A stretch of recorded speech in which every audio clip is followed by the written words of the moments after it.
इस सफ़र में ज़रा मुब्तला होना, खुद ही से खुद यूँ रिहा होना। इस सफ़र में ज़रा मुब्तला होना, खुद ही से खुद यूँ रिहा होना, ये बात तो है बड़े भागे की, जो समझोगे तो ही जानोगे, ये परवाज़ तो है बहुत आगे की।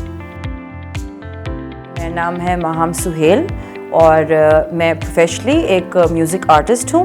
आई sing, I play a few instruments और मैं कंपोज और प्रोड्यूस भी करती हूँ।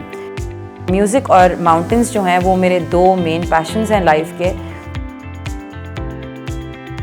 रूदारी जो है बेसिकली ये मुझे फ़ील होता है कि एक कॉमन कनेक्शन है जो ज़ाती तौर पे पहाड़ों का और म्यूज़िक का जब मैं कनेक्शन सोचती हूँ अपनी लाइफ में तो वो रूहानियत का कनेक्शन है। जैसा कि बड़े लोगों को अंदाज़ा है और लिखा भी गया मेरे बारे में पहले भी कई जगहों पे कि Sufism has been an important part of my music और मैं 8 ज़बानों में गाती भी हूँ।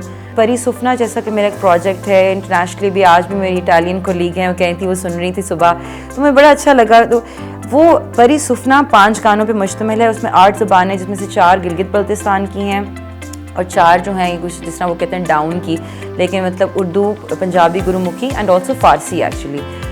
अल्लाह की जो क्रिएशन है मेरे ख्याल से, क्योंकि हम लोगों को जो पहाड़ों से जिनको इश्क होता है या एक बिलोंगिंगनेस महसूस होती है ना, हमें शहर में वो आज़ादी नहीं महसूस होती ना, वो अब जब खुली फ़िज़ा में, खुली ज़मीन, कोई वादी है, कोई खेत है, कोई वहाँ जब जाते हैं तो वो कैफ़ियत फ़र्क होती है।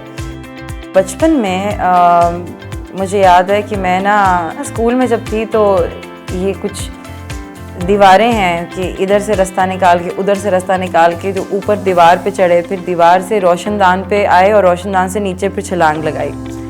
तो मुझे लगता है मुझे हाइट्स का ना शौक़ था वैसे बचपन से। एक तो ये चीज़ कि मैं ख़ुद लिखती भी थी from a very young age. मैं 12-13 साल की थी जब से मैंने शायरी लिखना शुरू की। बचपन में क्योंकि स्कूलिंग वगैरह इस तरह से हुई, मैं इंग्लिश में ज़्यादा लिखती थी। उसके बाद फिर मैं ट्रैवल करना शुरू हुई। मुझे एक इंसिडेंट याद है, नेपाल में मैं थी और वहाँ पे हम एक कैफ़े में बैठे हुए थे, हम 3 फ्रेंड्स, हम लोग आपस में इंग्लिश में ज़्यादा बात कर रहे थे। तो जब हम उठे तो वो साथ वाले टेबल पे कुछ जर्मन्स थे और एक की ना वो बड़े मज़ेदार सा पर उसकी टोपी में लगा हुआ था। तो मैंने उनको टोपी की तारीफ़ की और मैंने पूछा फेदर असल है या? तो उन्होंने बातों में कहा कि आप लोग कहाँ से हैं? हमने कहा पाकिस्तान। तो कहते हैं कि आप लेकिन इंग्लिश में क्यों बात कर रहे हैं, आपकी अपनी कोई ज़ुबान नहीं है? और मैंने कहा वाह। चाहे इंटरनेशनली या फिर उसके बाद जब अपने मुल्क को ज़्यादा एक्सप्लोर करना शुरू किया तो मुझे रियलाइज़ हुआ कि यार ये तो यहाँ पे भी कितना ख़जाना है ज़ुबानों का। रिसेंटली जिस तरह के आपको भी अंदाज़ा है कि मैं बर्कली कॉलेज ऑफ म्यूज़िक गई हूँ, उनकी वलेंसिया स्पेन वाली ब्रांच में। तो अल्हम्दुलिल्लाह ये भी एक अचीवमेंट है कि I am the first and the only Pakistani to go to Berklee Valencia, was selected as a masters candidate और अल्हम्दुलिल्लाह मुझे स्कॉलरशिप भी मिली।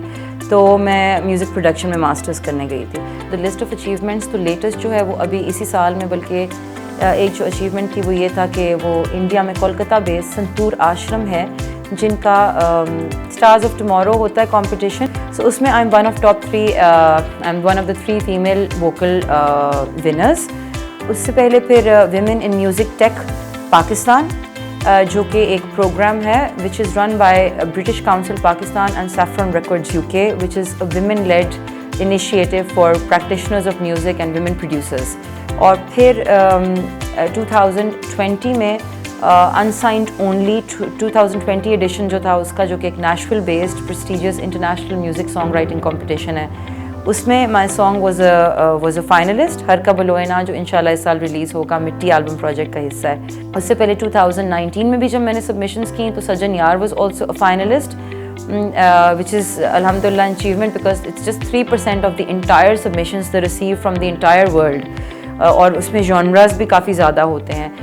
2020 में ही फरवरी में ethno cloud, which is a world music website and represents music from different countries, वहाँ पे टॉप 40 चार्ट्स में सजन यार वो remained as number 1 in February 2020। Interfaith harmony certificate भी मुझे दिया गया evacuee trust board Pakistan Punjab government की तरफ से, being the first Muslim girl जो कि गुरुद्वारों में जाके जिसने शब्द कीर्तन परफॉर्म किया और एक किस्म का मतलब इंटरफेथ हारमनी की प्रमोशन के लिए काम किया।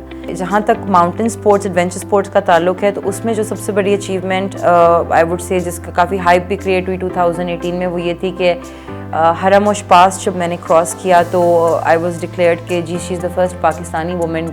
मैं यही कहना चाहूँगी कि प्लीज़ अपने दिल को समझने की, अपने दिल से दोस्ती रखने की और दिल की आवाज़ को फॉलो करने की जितनी हो सके कोशिश करते रहें तो बहुत से मसलों से, बहुत सी मुसीबतों से आप बच जाएंगे। मैं बहुत बहुत शुक्रिया अदा करना चाहूँगी HPL PSL और इन्वेरेक्स का कि वो HPL PSL हमारे हीरोज़ जैसे प्रोग्राम को प्रमोट करके और ऐसे लोगों को जो अनसंग हीरोज़ हैं उनको मज़ीद सामने लेकर आ रहे हैं और उनको पजीराई दे रहे हैं। So thank you so much.